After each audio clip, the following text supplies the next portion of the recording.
ওরে বাপরে বাপ, ঢাকা বিশ্ববিদ্যালয়ের ছেলেটা এতদিন গোপন রাখলো কেন? এই বেটা, তুমি কি ওর নিরাপত্তা দিতে পেরেছিলে? আওয়ামী লীগের আমলে তার ঢাকা বিশ্ববিদ্যালয় শিবিরের সভাপতি বলে কাজ করার কোন অধিকার কি তাকে দিয়েছিলে? তার কি কোনো অধিকার ছিল শেখ হাসিনার বিরুদ্ধে ডাইরেক্ট রাজপথে নেমে আন্দোলন করতে পারত?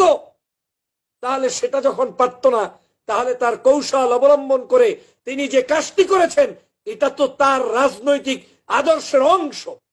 আজকের সারা বাংলাদেশের প্রত্যেকটি রাজনৈতিক দলের পক্ষ থেকে ছাত্র শিবিরের এই নেতাকে দেওয়া উচিত ছিল সংবর্ধনা, যে আপনি একজন ঢাকা বিশ্ববিদ্যালয়ের সভাপতি হয়ে দুনিয়াবি লোভ লালসা মুক্ত হয়ে তারপরে আপনি নিজেকে আত্মগোপনে রেখে এত বড় একটা স্যাক্রিফাইস করেছেন। আপনাকে আমরা জানাই সাধুবাদ, আপনাকে জানাই আমরা ধন্যবাদ।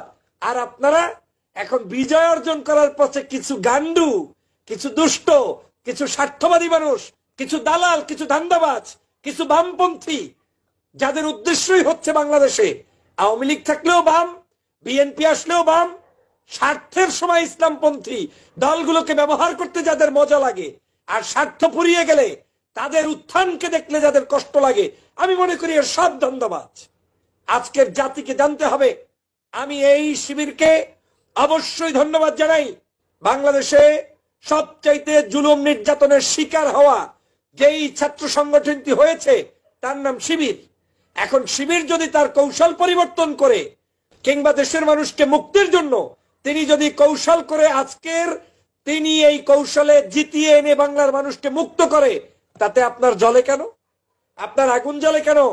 যদি আপনার আগুন জ্বলে থাকে, আমি সারা বাংলাদেশের প্রত্যেকটি নাগরিককে আহ্বান করব, নিজের বুকের দিকে আঙ্গুল তোলেন, তুলে নিজেকে আস্ক করেন, আস্ক ইউর সেলফ, যে আপনার হৃদয়ে আগুন জ্বলে কিনা। যদি জ্বলে, বুঝতে হবে আপনি টাটকা মুনাফিক, কারণ শিবির শোনার কারণে আপনার আগুন জ্বলে। এই আন্দোলনটাই নেতৃত্ব দিয়েছে বিএনপি, জামাত, শিবির, হেফাজত, চরমনাই। কারো নাম শুনে আপনার গা জ্বলল না, শিবির শুনে আপনার গাটা জ্বললো কেন? তার মানে আপনি শিবিরকে এস্টাবলিশড হতে দিতে চান না। কেন আপনি তাহলে দিতে চান না? তার মানে আপনি হাসিনার দোসর, হাসিনার দালাল। আওয়ামী লীগ যেটা চেয়েছে আপনিও সেটা চাচ্ছেন। এটার নাম তো গণতন্ত্র না।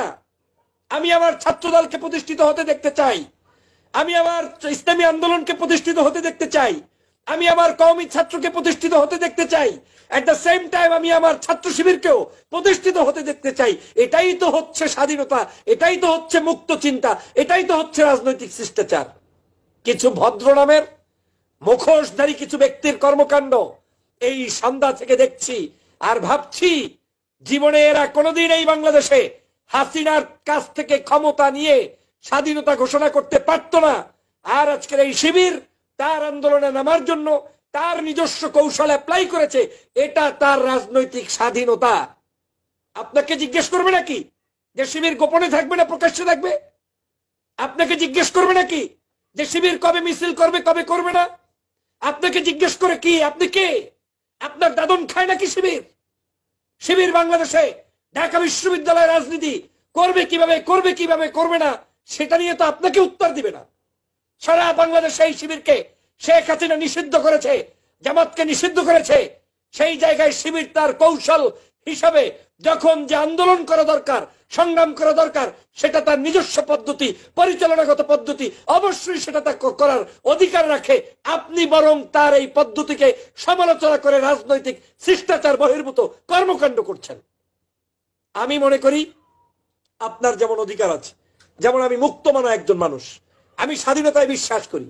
এখন ল্যাংটা ব্যক্তিরও স্বাধীনতায় আমি বিশ্বাস করি, তার মানে আমি পর্দাশীল মহিলারও স্বাধীনতায় বিশ্বাস করি। বাংলাদেশের সমস্যা ল্যাংটাওয়ালার পক্ষে প্রগতিশীলের স্লোগান গান, আর একজন ইসলামওয়ালা অথবা যুব্বওয়ালা অথবা পাগড়িওয়ালা অথবা বোরকাওয়ালা হাঁটলে আপনি তার গায়ে জঙ্গিবাদের আপনি স্লোগান তোলেন কেন? এই ধান্দাবাজি পাইছেন কোথায়? এটার নাম তো কোনো রাজনীতি নয়। শেখ হাসিনাকে উচিত শিক্ষা দিয়েছে জামাত শিবির। কত বড় ত্যাগ তারা করেছে। যেই দলটাকে শেখ হাসিনা নিষিদ্ধ করেছে, সেই দলটাই বাংলাদেশে নিষিদ্ধ হওয়ার পরেও নিজেরা একটা ব্যানার ছাপিয়ে মিছিল দেয় নাই। কেন দেয় নাই? এই আন্দোলনকে যাতে শেখ হাসিনা বিতর্কিত করতে না পারে, এই আন্দোলনকে যাতে স্তব্ধ করতে না পারে, সে কারণে তারা ত্যাগ করেছে। আপনার তো উচিত ছিল তাদের এই ত্যাগের স্বীকৃতি দেয়া। কই? এই আন্দোলন সফল হওয়ার পরে চরমনাইর পীর সাহেব বিবৃতি দিয়েছে, ইসলামী আন্দোলনের পক্ষ থেকে তারা সহযোগিতা করেছে, কয় আপনি তো সমালোচনা করেন নাই। এই আন্দোলন সফল হওয়ার পরে ছাত্রদল বিবৃতি দিয়েছে, বিএনপি বিবৃতি দিচ্ছে, আমাদের লোকজন সম্পৃক্ত ছিল, কয় আপনি তো সেখানে সমালোচনা করেন নাই। কিন্তু শিবিরকে দেখার পরে শরীরের মধ্যে জ্বলে কেন আপনার? এই যাদের জ্বলে, বুঝতে হবে তারা মূলত বাংলাদেশের বাস্তবতার নিরিখে এদেশের জনগণের স্বাধীনতার সার্বভৌমত্বে বিশ্বাস করেন না, গণতান্ত্রিক অধিকারে আপনি বিশ্বাস করেন না। আজকের বাংলাদেশের এই আন্দোলনটাকে একজন নায়ক নায়িকা পর্যন্ত স্ট্যাটাস দিচ্ছে যে আমি এই আন্দোলনের একজন কর্মী ছিলাম, আমি এই আন্দোলনের একটি সাথী ছিলাম। এখন সেটা তো আর আপনাকে গোপন কিংবা প্রকাশ্যে যেভাবেই সে বলবে সেই আন্দোলনের কর্মী, তাতে তো আপনাকে জবাব দেওয়ার কিছু নাই। আরে ভাই, আমি যাত্রাবাড়িতে কিভাবে মিছিল করব, পুলিশের সামনে গিয়ে আমি কিভাবে বুক টান করে দাঁড়াবো, এই কৌশল যদি আমি আগের রাতে পুলিশকেই বলে দেই, তাহলে সেটার নাম কি কোনো আন্দোলন হয়? এত সংকীর্ণ কেন? এত বোকা সাজেন কেন? এত বেশি ভাবছেন কেন?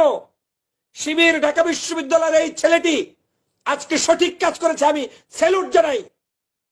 যে আপনি আপনার পরিচয় গোপন করে নিজের স্বার্থ সম্পূর্ণ জলাঞ্জলি দিয়ে তারপরে আপনি আন্দোলনের নেতৃত্ব দিয়েছেন, এটাই তো আন্দোলনের কৌশল।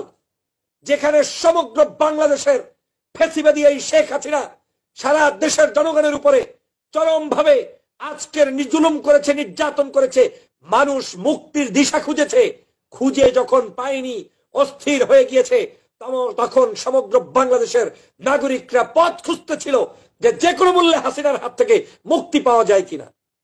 এখন আমার সাথে শিবির হোক আর জামাত হোক, ইস্যু ছিল কয়টা? একটা। কি ইস্যু? শেখ হাসিনার হাত থেকে বাংলার মানুষকে মুক্তি চাই। ইস্যু ক্লোজ হয়েছে। এখন আপনার দল আপনি করেন, আপনার মত আপনি প্রকাশ করেন, আপনার মতো মানুষকে দাওয়াত দেন, জামাত জামাতের মতো দাওয়াত দেখ, বিএনপি বিএনপির মতো দাওয়াত দেখ, আজকের হেফাজতের মতো কাজ করুক, চরমনের পীরের মতো কাজ করুক, সমস্যা তো নাই। কিন্তু সব কিছু আপনি ভালো বোঝেন, জামাত শিবিরের নামটা শুনলে শরীরের মধ্যে জ্বলাপোলা করে কেন? সব কিছু ভালো বোঝেন, ডাক্তার শফিক সাহেবের নাম শুনলে শরীর জ্বলে কেন? এই জায়গায় আমার যুদ্ধ। I don't care anybody. আমার যুদ্ধ এটাই, একটি আদর্শবাদী চিন্তার নেতার প্রত্যেকটি বিষয়ে স্পেশাল মেসেজ থাকা দরকার, ক্লিয়ার মেসেজ থাকা দরকার। আমি দল ভিন্ন করতে পারি, তাতে সমস্যা নাই। ওই দল করলেও আপনাকে সত্যকে সত্য জেনে চিন্তার আলোকে কথা বলতে পারবে।